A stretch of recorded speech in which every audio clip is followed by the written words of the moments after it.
Welcome, welcome, welcome, everyone. Welcome to another edition of Remixing Politics and Culture with me, your host, Pam. I am a public relations and marketing professional who happens to have a passion for social justice, voter advocacy, and culture. And tonight, we're going to talk about a point of both pride and resilience, and that is Black women in politics. There is a record number of Black women throwing their hat into the hot ring of politics right now. The state of Georgia alone has a record number of eight, count them, eight Black women running for statewide offices. And if any of them win, they will be making history as one of the first in each of those categories.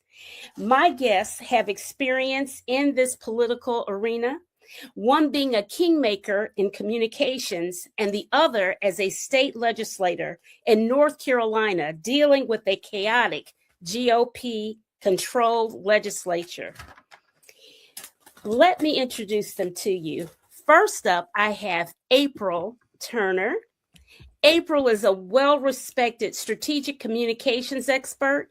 She is the Executive Vice President for Communications and External Affairs for Higher Heights for America, whose sole purpose is to harness the power of Black women to become elected officials in these United States. Welcome back to the show, April. Thank you, Pam. So good to see you. Good to see you too. And next I have Dr. Amber Baker. She is the North Carolina State Representative for District 72, which covers Forsyth County and parts of Winston-Salem, North Carolina. Dr. Baker is an accomplished educator and leader, and who served over a decade at Kimberly Park Elementary School as principal before running for office.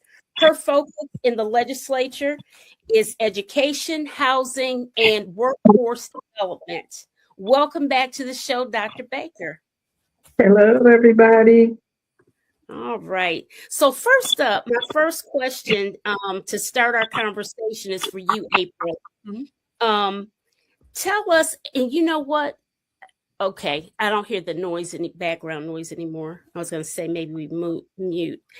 First, tell us a little bit more about Higher Heights for America, your mission and purpose, and how would Black women who wish to run for office get connected to you guys? Absolutely. Thank you so much, Pam. So Higher Heights, wow, we're 15 years old now. We are a national organization and we are the political home for Black women. So our co-founders started Higher Heights 15 years ago because they were both political operatives in New York and they were in rooms and they didn't see us in them. And those pipelines of being able to, the good old boys networks to raise money, to build the proper apparatus to run for office, to have the proper messaging and media machine were all things they saw were lacking for our candidates that look like us. So they started Higher Heights to support Black women running for office. And it's been a ride. As you mentioned, this year is an important election year. Every year is an important election year. 2026 is an important midterm election year. And we are seeing Black women stand up and say we want to run for office, and Higher Heights is here to support them. Mm-hmm. All right. Dr. Baker, what would you say your motivation to throw your hat into the ring of politics? Why did you do it? You know, when I get that question, I say oftentimes you get pushed into your purpose. And that was my case. I was 5 years from retirement as a veteran educator. But I've always been involved in community, grassroots organizing, advocating for my parents and my students. And it was through that work that when this position opened up, that I started getting calls from community saying, we think you would be the perfect person for this job. So I had never ran for anything before and wasn't really sure about what it needed to look like. But what I did understand was the value and the power of making sure people had a voice. And so sometimes you just get pushed. There's no plan, there's no purpose, there's no reason other than a commitment to the work that you're already doing. I Okay. did want to add one thing to that, Dr. Baker, because men don't have to ask or push. They volunteer themselves. They have that ego. And women oftentimes that are working hard in our communities that should be our best leaders, we do have to sometimes coax them, ask them a few times, so happy you stepped up. But it's interesting to see the different gender dynamic, and men volunteer to say me, and women that are totally qualified to do the same thing sometimes don't always see themselves as that. So thank you for saying that. That's interesting. That's interesting because there is a gender dynamic with Mhm. everything. I think everything. So this is for both of you. And what do you think is the increase in Black women running for office across the country? Because let's face it, with this Trump regime, we have just been knocked down 600,000 times, right? Plus.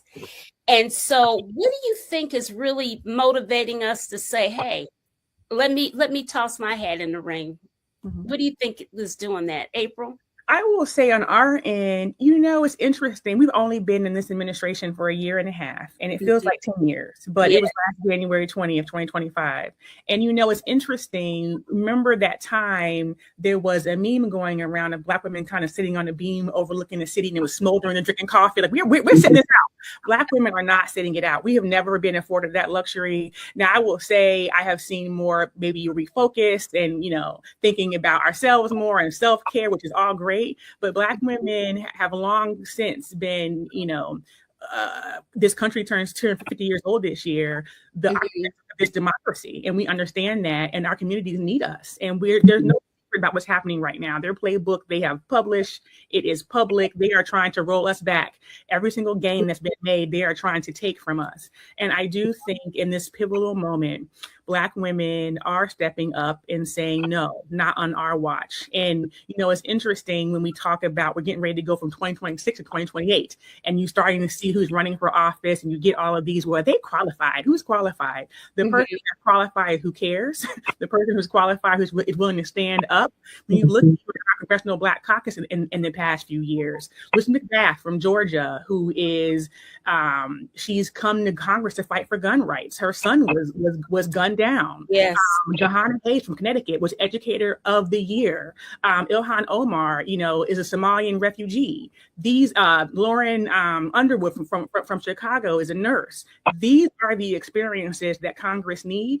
This Right. is what needs to be at the table to make decisions for our communities, people that have the lived experience. So that's what qualified means to run for office. And I Right. think Black women understand that, and we're stepping into it right now like never before.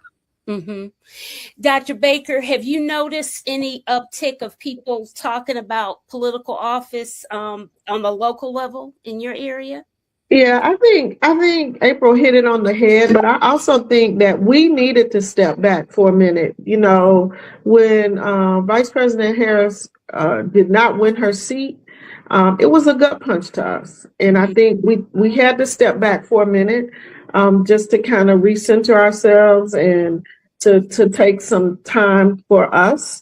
But we knew that we weren't going to always stay there. But what we saw was a rapid deterioration absent the void of the Black voice, particularly Black women.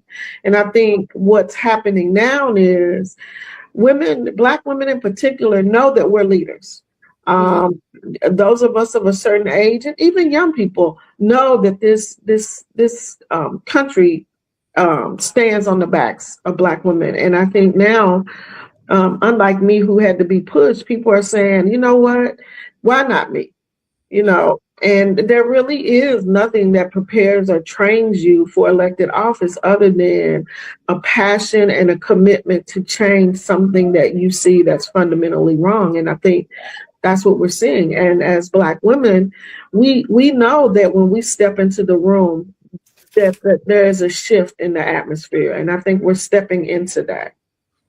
Mm. Yeah, I guess we are stepping into it, and we're also stepping into headaches, of which Latrice Davis commented that she values her sanity and privacy way too much to ever become an elected official, but she tips her hat to those who choose to do it.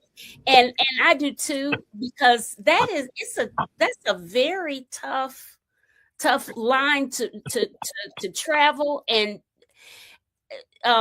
April, North Carolina is a state that has been gerrymandered to you can't gerrymander anymore. And Dr. Baker is in with these crazy people. Mhm. And I don't know how she manages to work her black girl magic to deal with those people. Really. Well, let me just say this. Uh-huh. In terms of valuing your privacy and your sanity, you know what? You're just choosing not to choose that fight. But as a black woman in America, our privacy and our sanity is always under attack.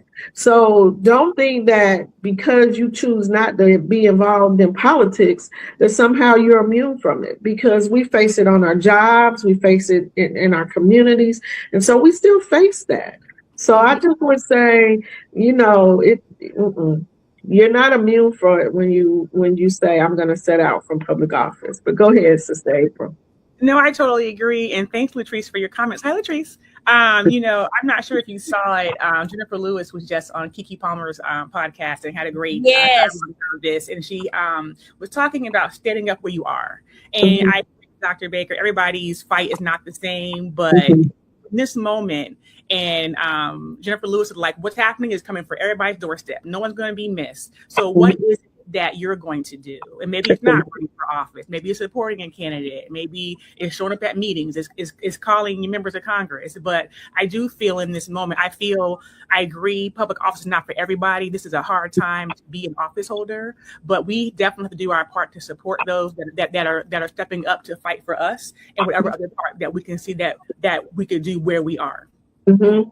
Yeah. And I would also say too that education is a beautiful thing. So whether you have attended college or not, reading and understanding our history and understanding the roles that those that have gone before us have played that allow us to live the lives that we have now is important. Oftentimes on that floor, when I stand up to speak, I stand up as a brilliant Black woman, and I don't say that with any kind of arrogance, but I'm brilliant in the sense that I know that I'm more well-read than probably most of the people in that room. But I know I'm definitely more well-read and more educated than the 61 or 62 other Republicans on the other side. And that makes a difference when you stand up to fight, that you know that you're speaking with the full authority of knowledge and information. Amen. Now clock that. That's right. and that's the thing and I think that's why we have been so vilified by this administration. When I was doing some research and I failed to write it down, the number of Black women is so disproportionate in as far as being hired in all of government throughout the country. It's like did I think I've read something like 20%? It's way disproportionate than any other group in the country. And I thought, my goodness, I didn't realize that. And that's on all levels of government, local, state, and federal. And that even tells me that that's even more reason why we should be interested in running for office, because we see, every day we see the stuff and we know that we can fix it or make it better, right? Yeah. And Yeah. even if you don't run for office, I will be honest with you, what's most frustrating for me, I'm finishing up my third term and running for my fourth term, is I've yet to have a full staff. Campaign manager, field ops, finance person. Why? Because my race is typically a $50,000 race to be able to have all of that. I shamefully tell people that even in my third term, I still have a very basic website. Why? Because again, the times have gone where young people say, you know what, I want to volunteer, I'll help you. Everybody wants to be paid. So if you're not going to run in the race, volunteer your time, your treasure, your talent. Because even though people think that my race is a shoe-in, I say, so do I get to stay at home and not do anything? And they're like, of course not. Exactly.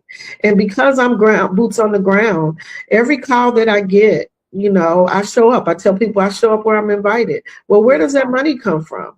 It comes out of my campaign. And so I think, oftentimes people think, well, I'm not going to run, but we can use your time, your talent, or your treasure. And if you get on the phone and call 10 people in your circle, or if you're in any kind of social circle, if you're D9 or Lynx or Jack and Jill, then y'all get on the phone and call y'all people. Right. Because that's who you're in relationship with. Yes. And let's start there. And if you know a candidate, you personally know, then you get out there and you tell these people, like, I know her. I know the work that she's doing, because people tend to want to believe you than somebody who just blindly knocks on the door. Right. April, speak to that, being the communications professional that you are, and kingmaker over there at Higher Heights. Speak to that. I would relationship marketing of a candidate. It's so important, and I'm so happy that you said that. I'm Dr. Baker, especially about our time, our talent, and our treasure. And I'm going to answer that, Pam, but I want to focus on that treasure part for a second. It takes money to run for office, and it's getting more expensive and more expensive. And that's one of the tactics to get rid of us. We saw Jasmine race in Texas. We're seeing it with Karen Bass in LA right now. We're about to see it in Georgia. Now that we have that final matchup between Keisha Lance Bottom and her Republican opponent. And don't forget about Judge Penny Brown. I'm going to play that whole thing of all the 8 people that are outspending, and we're about to see this record number of cash pour into this election, right? And Black people we are very philanthropic. We give to our churches, we give to our sorority fraternities, and that also needs to make sure that goes to the return on investment on the candidates that we want people we want in office to help represent us. And $5 matters. It does not need to be $100. But to the point that, yes, knocking on doors, volunteering, relationship building, all of that is really, really important. But the amount of money being spent in elections in this country, which is so unfortunate, that's what it takes to actually get into office. But that also is important. I see Donald in the chat talking about some super PACs coming online. That's a really important part of this. And I just want to make sure that we all know that when we support Black women running for office, we should also, hey sis, all I can do is $5, but hey, I got you. Because we know we spend money on shoes and other things, spend on people we want to see in office. I just want to say that. And $5 will buy a sign, right? $5, and if you put 2 more with it, it'll buy the sign and the stake. So I often tell people, every dollar, every dime, when you're a grassroots campaign, and I'm a grassroots campaign, I tell people that the contribution that I'm most proud of is one of my parents, who, when I ran the first time, sent me $2. And some people might be, girl, $2, that $2 not gonna do nothing. But if you knew her story, yes, if you knew what it cost her, right? Yes. The Bible talks about the widow and the widow's mite. It's not equal giving, it's equal commitment. And so I will forever hold that $2, because that was the boldest stamp of, I believe in you and I want to make sure that you get elected. Now, the challenge is that for those that can pay more, they should give, but you can't tell people what to do with their money, right? But I will say this, that as a party, we've moved away from the very thing that always won elections for us. And so that is people-to-people contact. The Democratic Party was known for our relationships. And when we started to move away from that, that's when we lost the rural communities. That's when we started losing races, because we can't just dial it in. And so we got money to pay the people that are, and, I give out gas cards and, find other ways, feed them and give them snacks. So we've got to find a way back to that people-to-people contact. And again, knocking on doors is important. But I'm really pushing the model of us really convening our village and connecting churches. You already have your volunteers that have been cleared to volunteer at the church and handle sensitive information. Do a wellness check on your members that don't show up. But also, when you're doing the wellness check, call and tell them that you're checking on their voter registration and making sure that they're registered. We know in North Carolina, we're purging voters left and right. And your van set parked. And a lot of churches are like, well, our insurance won't cover it. My church, I have one of the largest churches in Winston, and that was the conversation. And I said, it may not cover community, but it will cover our members. So if they have to come in on the van on Sunday, they're going to need a ride to the polls during voting season. So, you know. Donald, I'm going to have you on my show. You got so much stuff here in the chat, and you listen. Send me an email or something, because that way I'll know to get back in touch with you, and we can talk and have you on the show. Okay, please do that. And Renee Shaw, Renee is a real big political. Renee is in the state of New York. She's in the city and state of New York, and she has campaigned in Texas and stuff, so she knows that it's a real issue. One thing I know that I keep seeing in my text messages, April, is the people are trying to get rid of Citizens United. Because I'm gonna tell you, I can count. I must get 100 text messages a day for fundraising, and it is just overwhelming. It is. It's unmanageable. Yeah. It's totally unmanageable. But listen, I want to show you guys this video that was on YouTube, not on YouTube, on Instagram, from this brother that does a lot of Black history spots. And let me say this first. We had 7 Black women who ran in the 2026 U.S. Senate Democratic primaries. 2 are left remaining. Lieutenant Governor Juliana Stratton of Illinois and Nakia Jasmine Thomas of Oklahoma, going up against a white guy there in Oklahoma. And she's facing a runoff against him. So we'll see what happens in that red state, right? But in the meantime, I'm going to show you this video of,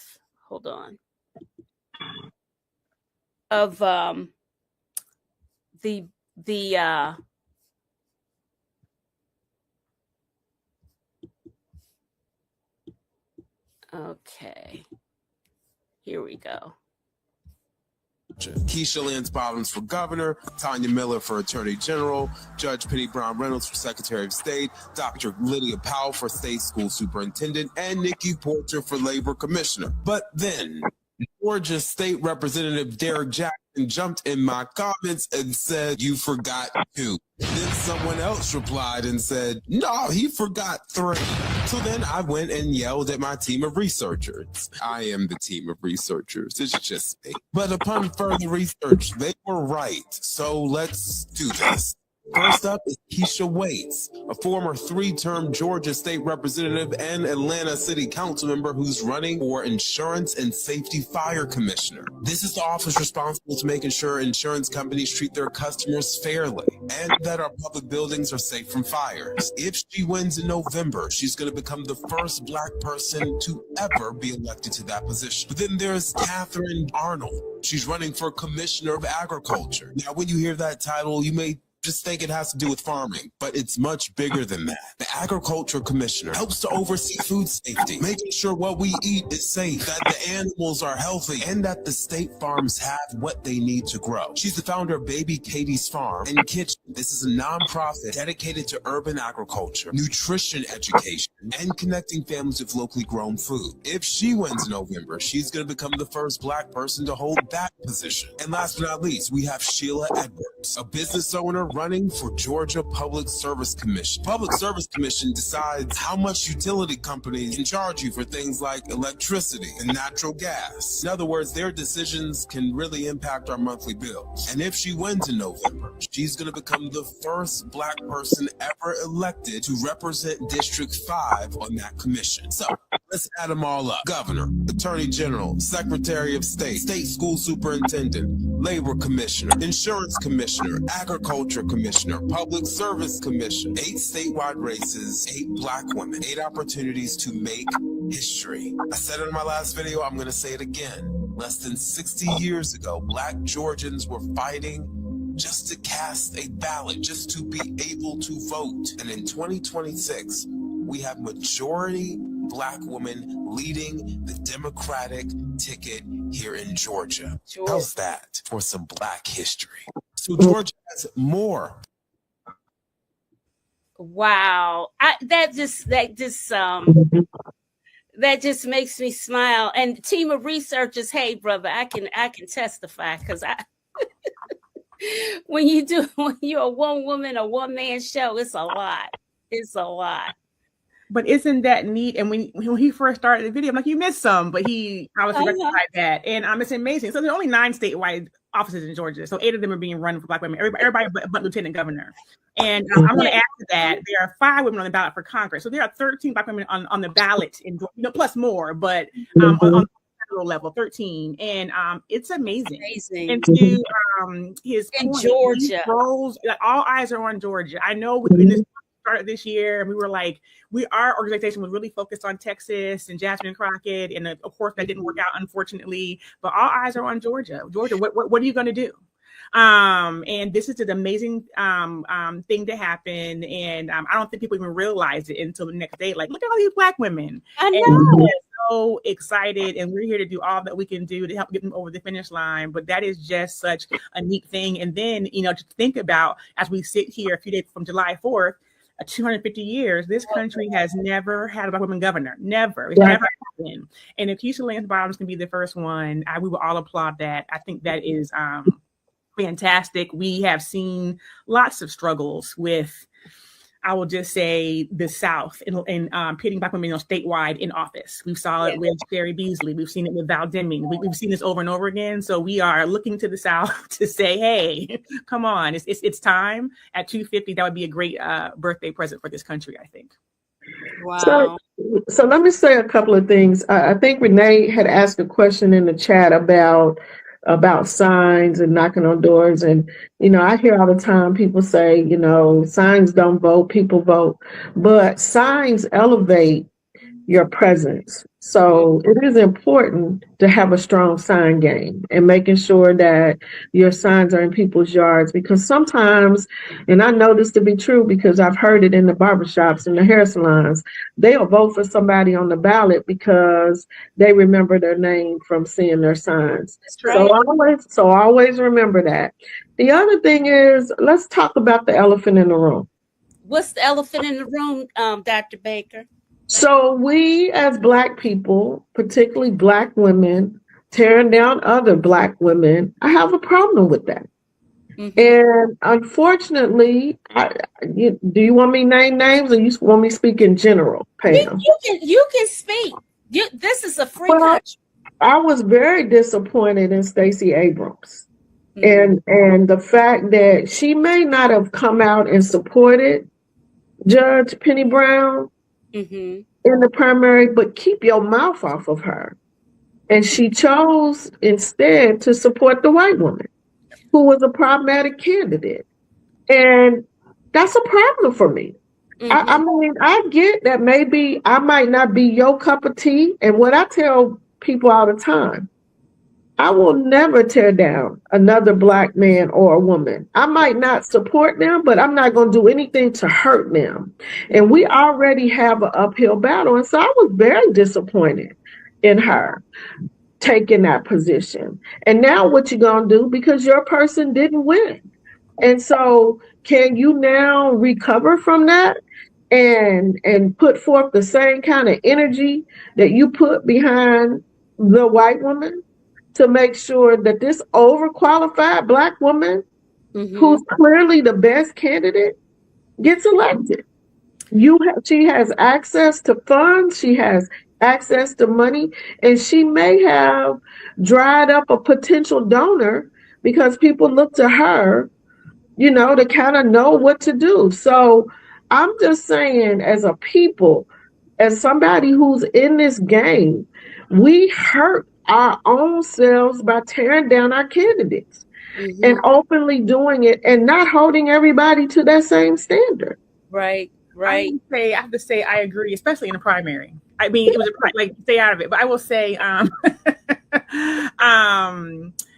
I spoke about, and Latrice also mentioned Stacey's name in the chat. Stacey came very, very close twice. I know we all were rooting for her, and we watched that. And I will say, whenever a Black woman steps up to do something like that and run for office and put themselves out there, especially I remember being down there in Georgia on the ground with her. It was just so, we were talking about media and being outspent. Every time I turned the TV on, they were pummeling her with hate ads. I was like, my goodness. I mean, think about the money that they poured into making sure that she was tainted in that way in the media. And I will say her run, even though she was not successful, because when we see a Black woman run for office like Kamala Harris and they lose, we're like, oh, well, she lost and we want to throw her away. She broke every single crack in the ceiling that could possibly Keisha Lance Bottoms through. Jasmine Crockett also did the same thing, Renee, in Texas. Her run, even though she didn't win, her tide lifted all boats for Democrats in Texas and her voter turnout strategy. So to the point, it's early yet. We have not seen what Ms. Abrams will do especially in the governor's race and the other races in the state.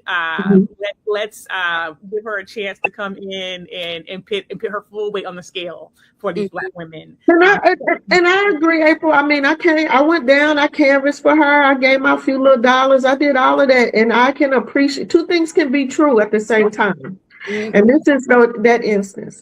We're not gonna minimize the impact of what she was able to do with her two runs and how she chose to use her political capital after she didn't win that second time with organizing.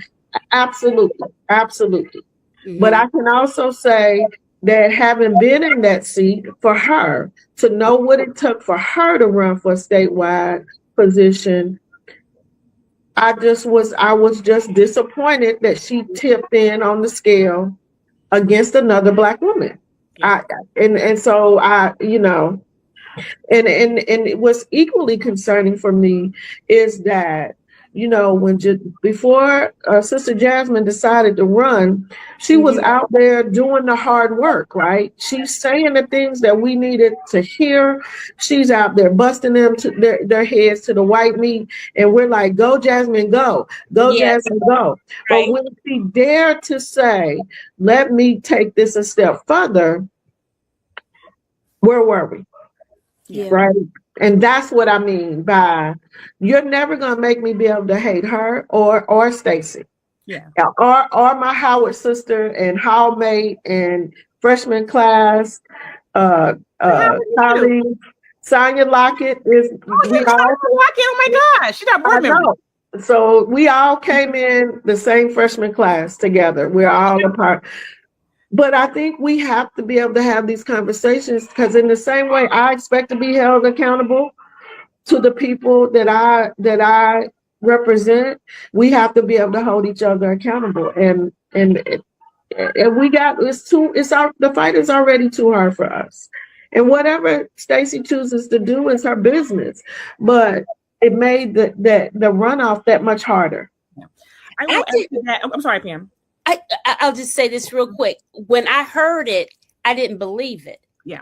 And then I checked it and I still couldn't believe it. Now that you're bringing it up, I'm like, yeah, because I couldn't process it. I could not process it.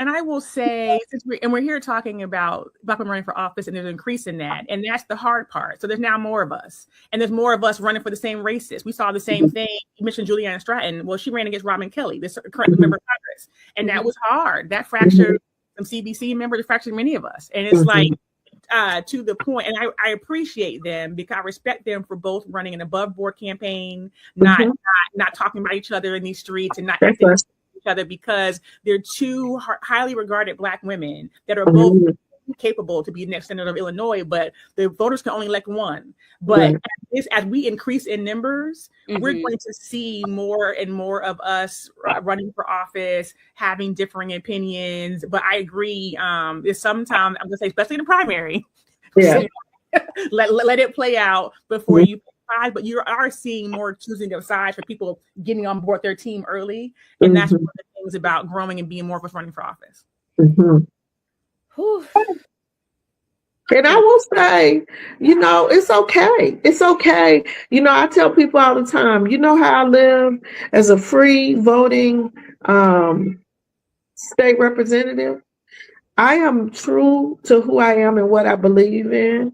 I try to represent my district honestly and with integrity. And I may make some missteps along the way. And some people may decide that, okay, we need new representation. Well, guess what? That's the way the process should work.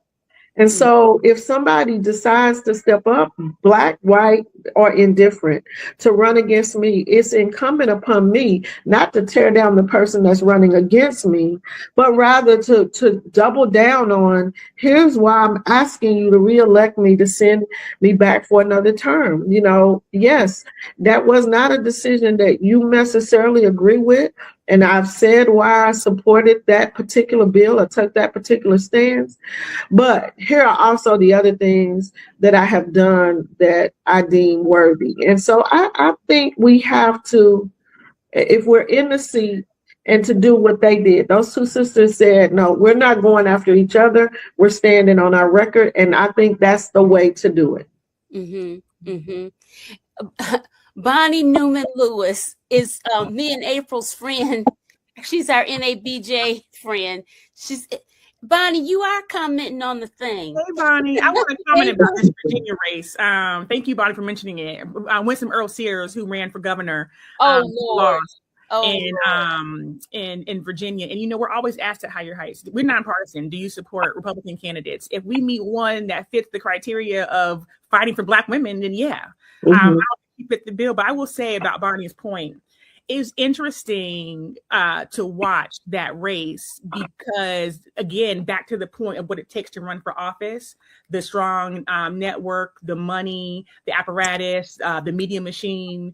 Her Republican Party did not support her. That was what's so sad to me. To think about Trump wouldn't endorse her to the very last minute, no support. The RNC did not come into that race how they should have. You think about the fact that was already a current Republican governor. They were willing to give up an entire governorship because they are so sexist and racist. Think about it. Because she had the wind at her back at the beginning. She was lieutenant governor. She could have went on to be governor had they invested in her. And, we don't only see that on the Republican side. Well, I was going to say the same thing, April, but go ahead, girl. Yeah. And so to see that was like, I know she has her own issues, but if she had been invested in, they had got her some media coaching and had gotten her all the things that they do for candidates, she would probably be sitting in the governor's mansion. They would possibly have another.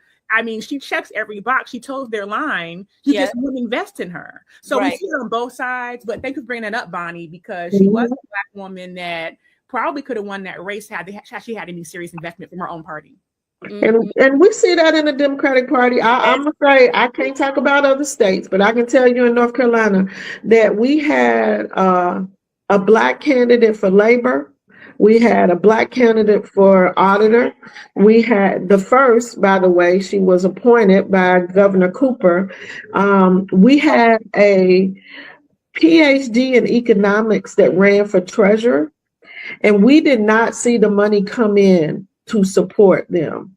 And there were a few missteps along the way for Jessica's campaign. But again, had she had the support and somebody to train her and somebody to work with her and the money come in and the ads to be bought and making sure that her, those campaigns were funded, we could have had a very different slate of people that are holding statewide offices. And so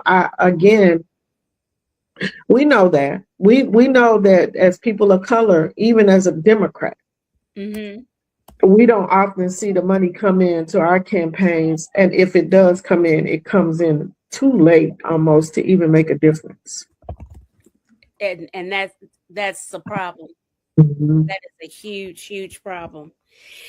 Let me switch to voter engagement, because that is one thing, oh Lord, that we have got. I mean, we have got to have intense voter engagement come this next election, right? So, do you think that Black women candidates can increase voter engagement? Yeah. Yeah. That is the Stacey Abrams, Jasmine Crockett strategy. That's why I was talking about when Jasmine Crockett, she didn't win, but she helped every other Democratic win. That was literally the strategy, to go find a new voter. There are so many people that don't vote. That was her thing. I'm not going to make them go vote. So the plan still works, even though they are the pioneers of it and they're testing it out. That's what's going to take to win. There are people that aren't voting. We need to go, we all understand as Black women, our founder and president always says, our household rolls with us. Our church, our sorority, our block, our union, we are so powerful of a voice in our community. We have to be the ones to, and I think it was said earlier, to check on people's voter registration. Do you need to write polls? Let me get in your business. Do you have a vote plan? Are you early voting? Are you on the day of? Can I take you? We're going to have to be the people in our community that rattles those cages, because so many people are disenfranchised and they're not anymore. And it's a sad place to be, especially our young people. And that's like a whole conversation to think about. How do we meet them where they are? And for the first time, we're in this space where we're seeing rights roll back, rights they were born with and never thought anything of. And we're in this Freedom Summer 2.0, right? Yeah. What does it look like if we are not making sure we're appealing to them, to making sure that they're getting out to vote and preserving those rights and stopping these people and putting people in office that will protect our rights? So all those things. But yes, I do think it's possible to expand the electorate. And, we're already talking, we're the 92%. We already know what to do, but there are more people out there that are just not voting. And that is actually what it's going to take to make some of the changes that we need. And I think for young people, I tell people I don't do so well with people over the age of 18.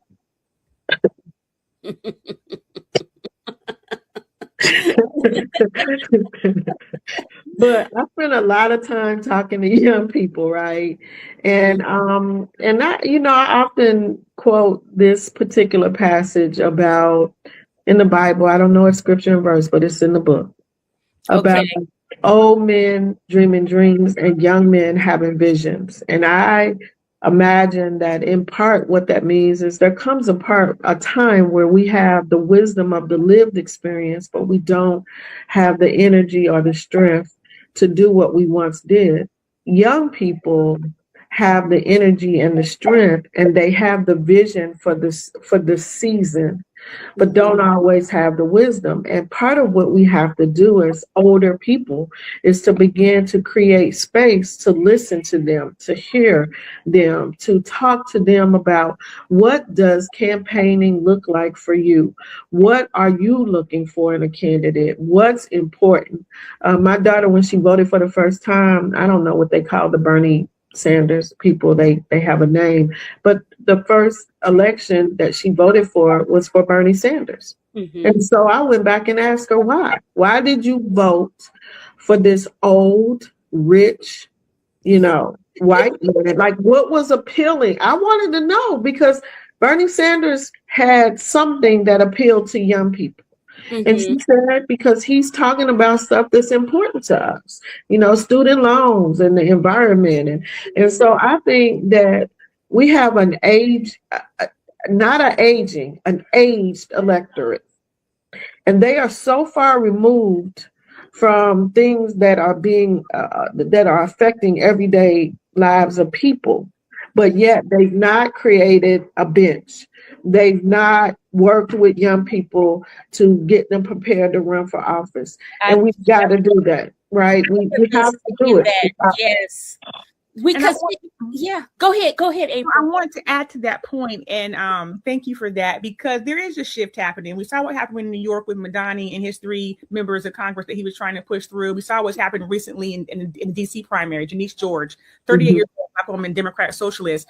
Our young people are saying something to us, and I have, watched with them use the Democratic Party apparatus. Like, oh well, that's not real. Like, no, it is real. Yes, it's real. To you is real, and they're expressing through their vote. So to ask the question, why did you vote for Bernie Sanders? What's it about this Mandani guy? What's about this new George that's going to come in here and in your community grocery stores and blah blah blah? Like Democrats, the old school party, they need to listen. Yes, because they're community minded, right? No matter what we think, they are community minded. They grew up in a more global community, and they are about taking care of my neighbor. They are about, we need to protect the environment. They are about everything that the old party, they care less about LGBTQ rights, in a sense that they want them to have it, but they don't care about who they marry, who they love. They don't care about abortion rights. They want to be able to make that decision, right? And so I think as a party, we've missed the boat, because oftentimes these big issues that nationally we are focused on is not what people care about. But again, because as a national party, we are aged, and that's not ageism. That is just simply stating the facts, that if you have served in an elected position longer than our current voters are to be able to vote, then it's time for you to step aside. Yes, Lord. Please. I've been saying that forever, because, we've got so many folks in their 80s and stuff. No fault of that. Look, my mom is 90 and she's an activist in Detroit and can outwalk and out campaign those folks at 90. Okay. However, one thing, and I will keep telling her, I said, Mom, you got to get somebody else to work with you on some of these things.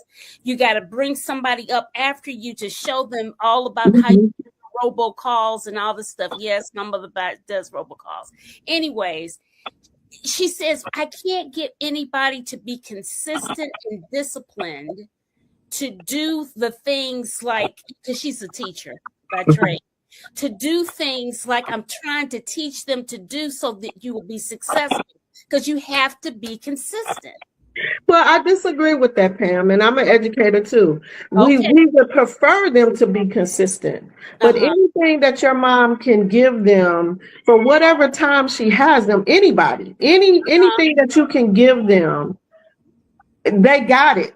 Now they may not run it the way she runs it, but that's what I mean by the old men or women and the young ones. It may not look like the way we would expect it to look, but if we give them the wisdom of how we've always done it, right, then they can take what we've taught, what we've taught them, and morph it. We're not moving the way they moved in the 60s. That's right. We're moving the way, but you see tenements of it. So I would only say that if you just got them for a short period of time, give them what you can give them, because then they at least have something to work from. Right. And I try to tell her that, but I think that's some of my mom's stubbornness too. Because she's 90. What you gonna tell somebody that's 90? Nothing. But you say what you say and then move out the way. Make sure you don't get hit upside the head with a shoe.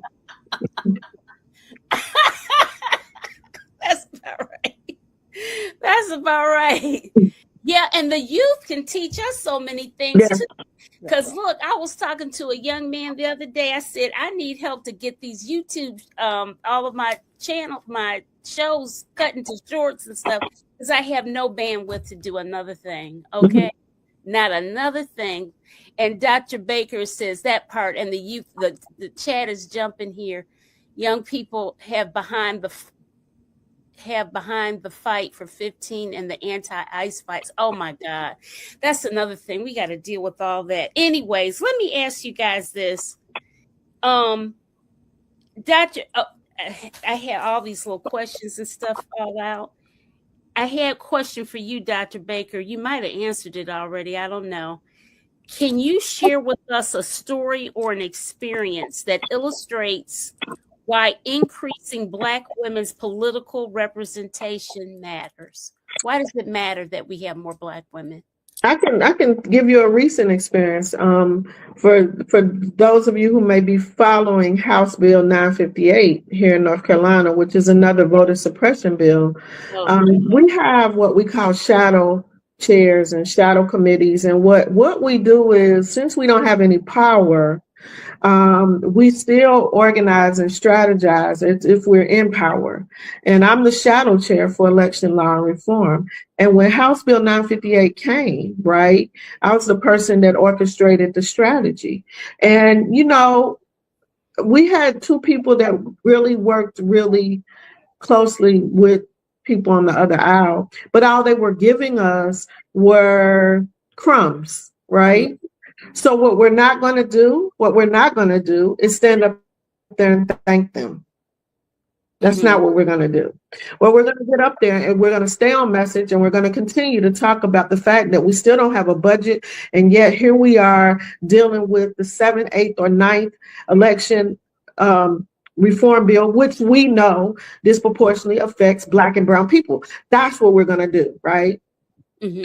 And Black women, we stand in our truth, and we stand boldly, and we call it out. And to say to the two people, as a white man, you're at the top of the food chain. You're not going to be affected by this. As a white woman, even though you're gay, you are next in line on the food chain. You're not going to be affected by this. So I think it's important for Black women to be in those spaces and in those rooms, and to be able to stand up in our authentic self, because whether we want to talk about this or not, sometimes if I close my eyes, I don't know whose caucus I'm in, because whether you got a D behind your name or an R behind your name, if you don't understand when your white privilege shows up, that's a problem.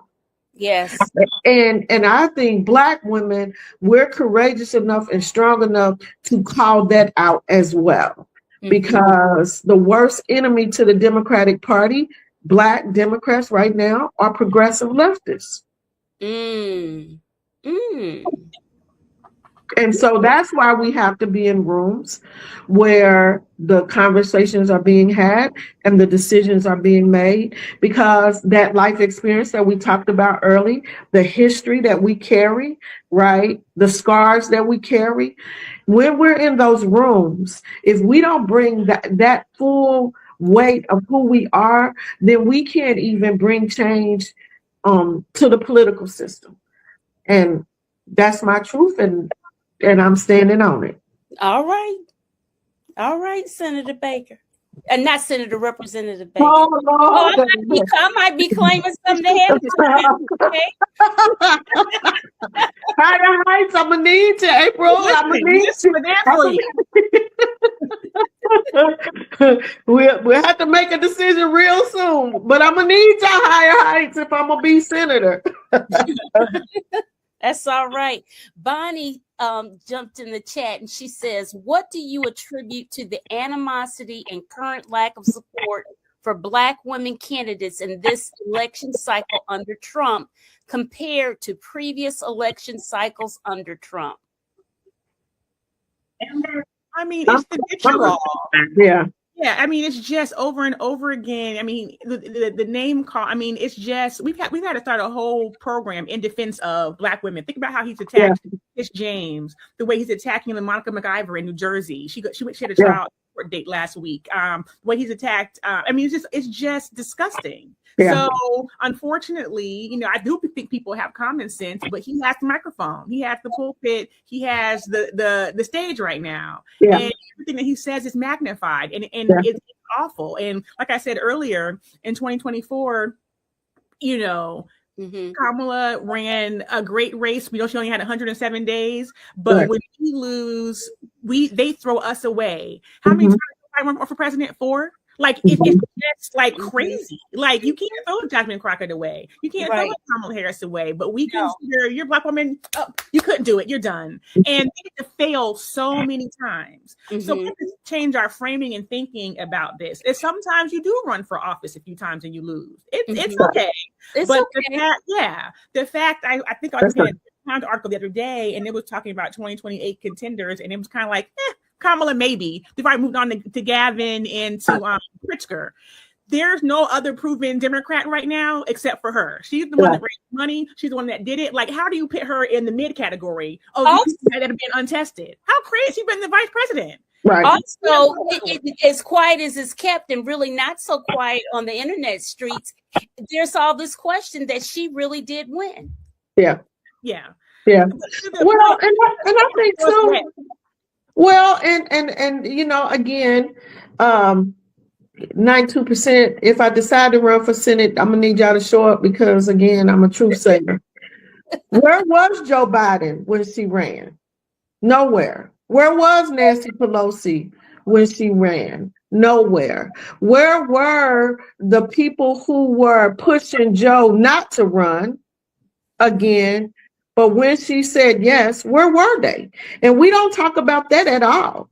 That they didn't show up. She put together a dynamic, well-organized campaign for 107 days with no support. And I don't mean just showing up at a rally. I mean, where were the ads? Where were them saying, you know what? She answered the call. We told Joe to sit down. She sat down, and Kamala stood up. Where were they? Weren't. And I felt my conspiracy theory was they knew that he couldn't be Donald Trump, but they didn't want that to be his legacy. So I saw Donald Trump.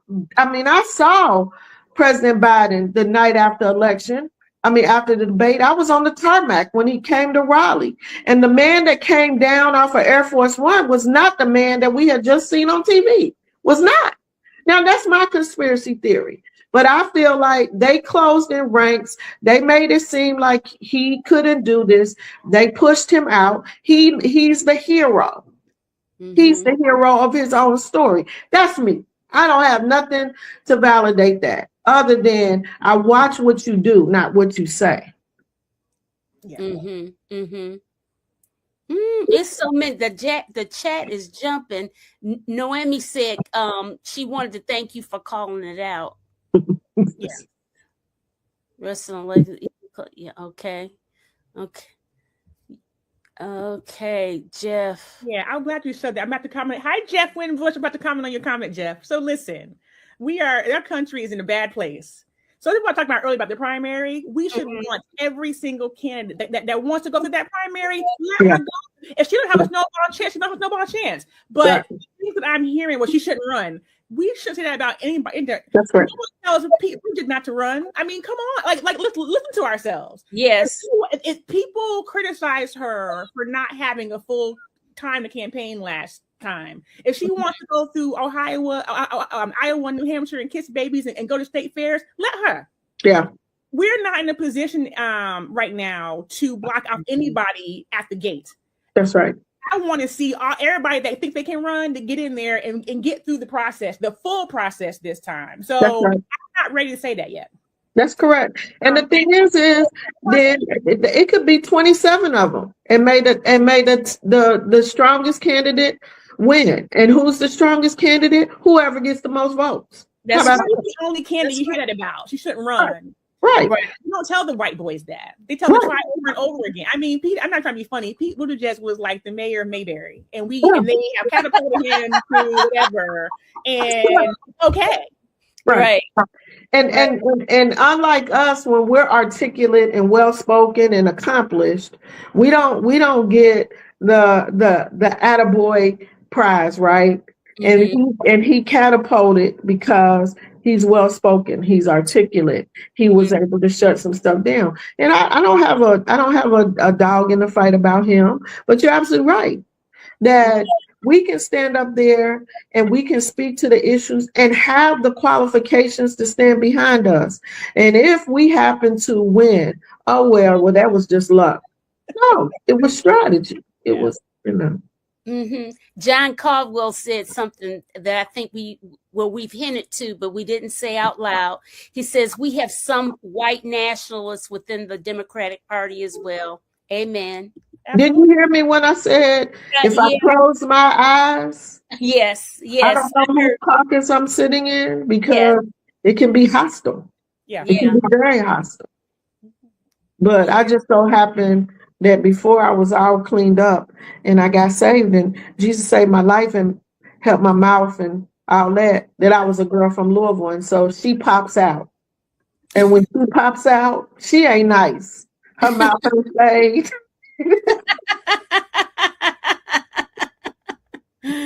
Oh gosh, it's the chat is jumping. Yeah. But I think, earlier we were talking about mobilizing. If we're not already doing that, we're behind the 8 ball. Mm-hmm. Right. I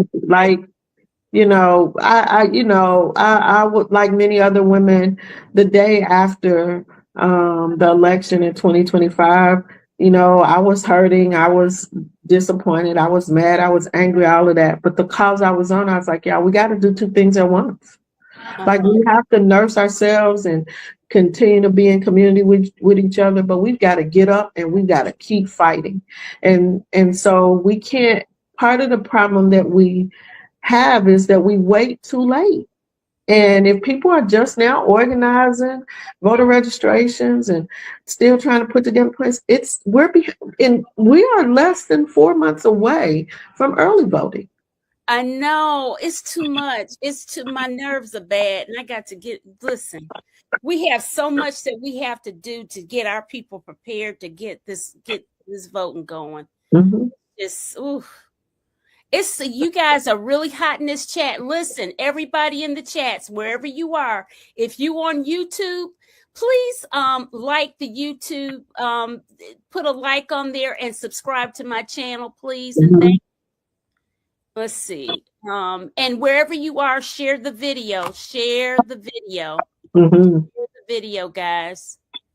And I will say too, I'll add to this. Pam is one of the few people, we know we have Roland and we thank God for Roland, but we thank God for you too, Pam, because you're one of the few people who continue to be at this, to continue to put together platforms that allow us to speak directly to the people that are going to be impacted by these conversations. And I know she sends me probably about 10 reels a day.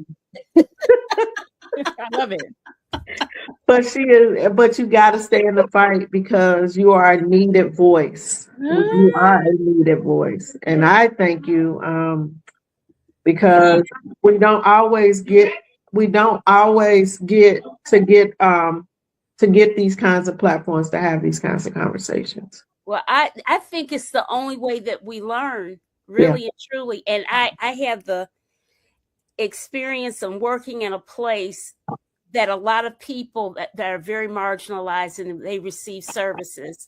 Mm-hmm. And that's one reason why I did this. And it's a labor of love to try to get people more educated about the political process and to ask questions and make it kind of like, because I think the more things are done in a method like where you're learning, teaching kind of, having conversations, the easier it is for people to get more engaged versus that you better do this and you know what I mean? It kind of comes off a little bit different. Yeah. I hope it does anyway. It does. Yeah. And you allow us to not talk so high level. And I think oftentimes when I see particularly people of color who has the voice in the ear of more of our cable network newses and mainstream media, they often speak very high level, and they really do. And connect, right? So yeah, it's a disconnect because Dr. Baker, that a lot of our people are reading levels and stuff. I mean, hello. Yeah, that's real talk. And the thing is that we can speak directly to all levels of people and speak with, let's say, easier conversation and not speak down to people. Right. Yeah. When I'm sitting in the barbershop and I call it cuts and cuties or the hair salon and I'm kicking it with them, the conversation is the same, but the delivery is different. It's different, very And, different. you know, Yes. and that, and for me, it's important that I can deliver the message in a way that can be heard and people still feel respected. And yeah, it's, I like it. I like kicking it in the barbershop and hair salons. And I hear your language there, Dr. Baker. yeah, and I will say this too, to the people who are listening, hold the people who hold office accountable. Hold us accountable, right? My win number keeps going up, not because my you know my district is so blue, but I mean I don't stop working, and I'm reaching out to our unaffiliated voters, right? Because it's important to know what are their issues, what are they concerned about, how do I connect with them, and so hold us accountable. I'm not afraid to be held accountable. Yeah. April, how would people that are really serious about running for office, some sisters that are really serious, they're serious about running, how do you discern, how do you guys pick, how do you, how does that work exactly? How do you do it? Well, for us, it's a process. Our candidates apply to be endorsed, and we sit down and we do race reports, and we look at